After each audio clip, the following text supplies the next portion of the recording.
Halo teman-teman, di video kali ini kita akan membahas tentang paragraf. Tapi sebelum itu, izinkan saya memperkenalkan diri. Perkenalkan, nama saya Waisal Korni dengan NIM E1R021191 dari kelas 1F Prodi Pendidikan Matematika. Apa itu paragraf? Dalam sebuah teks, paragraf adalah salah satu elemen penting atau building block di dalamnya. Seringkali, paragraf didefinisikan dari segi panjangnya. Misal, paragraf adalah sekumpulan kalimat yang minimal terdiri dari 5 kalimat dan sebagainya. Akan tetapi, dalam kenyataannya, kamu baru bisa menyebut sebuah paragraf berdasarkan kesatuan dan kesinambungan ide-ide di dalam kalimat. Dengan begitu, seberapa panjang rangkaian kalimat tersebut tidak serta-merta mendefinisikan sebuah paragraf.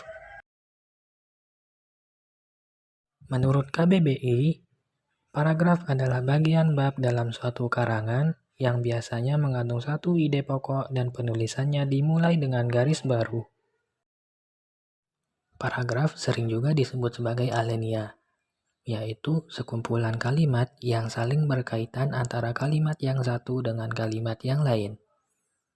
Paragraf juga disebut sebagai karangan singkat karena dalam bentuk inilah penulis menuangkan ide atau pikirannya sehingga membentuk suatu topik.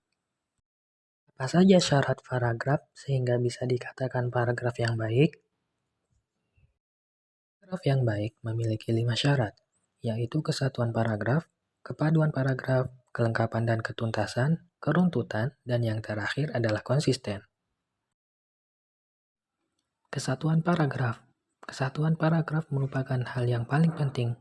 Sebuah paragraf dikatakan memiliki kesatuan jika paragraf itu hanya mengandung satu gagasan utama dan kalimat-kalimat dalam paragraf mengarah pada satu pokok atau tidak menyimpang dari pokok pembicaraan.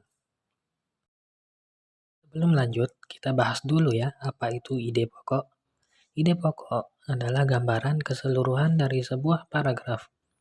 Ide pokok memiliki fungsi untuk membantu pembaca memahami pokok pikiran yang ingin disampaikan penulis. Ide pokok disebut juga pikiran utama atau gagasan utama. Jadi, paragraf paling tidak memiliki satu kalimat utama. Paragraf bisa dilengkapi dengan beberapa kalimat pendukung dan satu kalimat penutup. Semua kalimat, baik pendukung maupun penutup, perlu mendukung kalimat utama. Inilah contoh paragraf tanpa kesatuan. Saya akan memberikan waktu beberapa detik untuk membaca.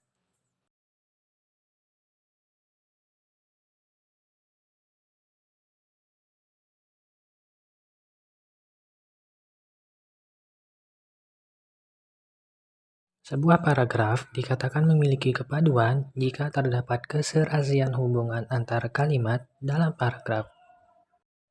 Ada 9 alat kohesi gramatikal yang dapat digunakan untuk membangun paragraf yang padu. Antara lain, kita akan membahasnya satu-satu. Kata transisi atau ungkapan penghubung antar kalimat. Kata transisi merupakan penghubung atau konjungtor atau perangkai yang digunakan untuk menghubungkan unsur-unsur dalam sebuah kalimat atau antar kalimat dalam sebuah paragraf. Yang kedua adalah referensi.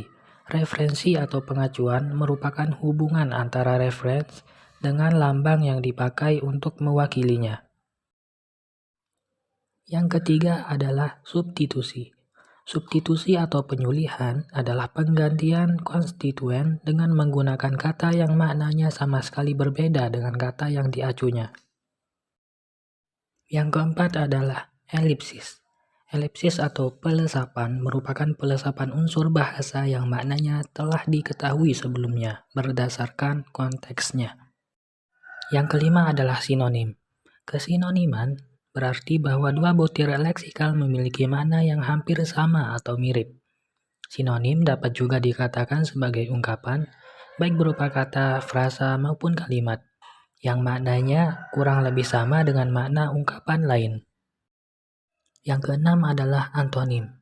Antonim adalah oposisi makna dalam pasangan leksikal yang dapat dijenjangkan. Yang ketujuh adalah hiponim. Kehiponiman adalah hubungan yang terjadi antara kelas yang umum dan subkelasnya.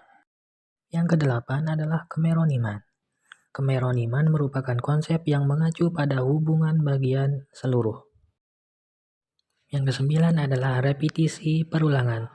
Adalah penyebutan kembali suatu unit leksikal yang sama yang telah disebut sebelumnya. Kelengkapan atau kekompletan merupakan salah satu syarat paragraf yang baik. Aspek kelengkapan ini terpenuhi jika semua informasi yang diperlukan untuk mendukung atau menjelaskan gagasan utama sudah tercakup. Ketuntasan dapat dimaknai kedalaman pembahasan, yakni semakin konkret penggambaran suatu objek akan semakin jelas informasi yang disampaikan. Selanjutnya adalah keruntutan. Sebuah paragraf dikatakan runtut jika uraian informasi disajikan secara urut. Tidak ada informasi yang melompat-lompat sehingga pembaca lebih mudah mengikuti jalan pikiran penulis. Keruntutan paragraf ditampilkan melalui hubungan formalitas di antara kalimat yang membentuk paragraf. Hubungan formalitas tersebut menunjukkan pola urutan penyajian informasi. Konsisten. Sudut pandang adalah suatu teknik yang digunakan pengarang dalam menampilkan pelaku dalam ceritanya. Dengan kata lain, cara penulis menempatkan diri dalam karangannya. Sudut pandang ada beberapa jenis, yaitu yang pertama, sudut pandang orang pertama, biasanya menggunakan kata ganti aku atau saya.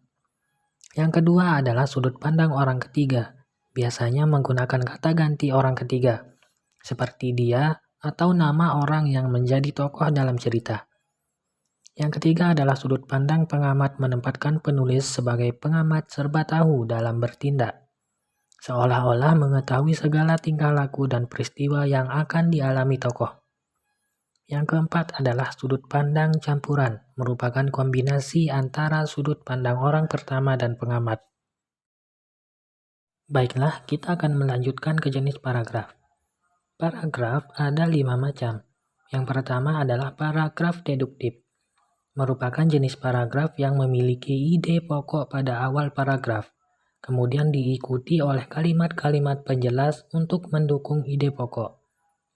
Yang kedua adalah jenis paragraf induktif, yaitu memiliki ide pokok yang terletak pada akhir paragraf.